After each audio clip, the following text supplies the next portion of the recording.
Olha só, pessoal, que espetáculo que é isso aqui. A minha esposa está aqui do lado, só contemplando também as imagens dessa falésia.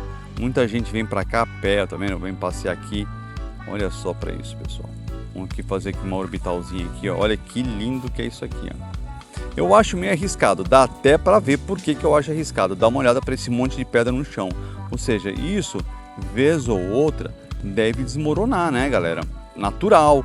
A água fica batendo ali e uma hora cai, tá vendo? Olha aquela formação bem ali, ó. Tem até um casal andando ali embaixo, ó.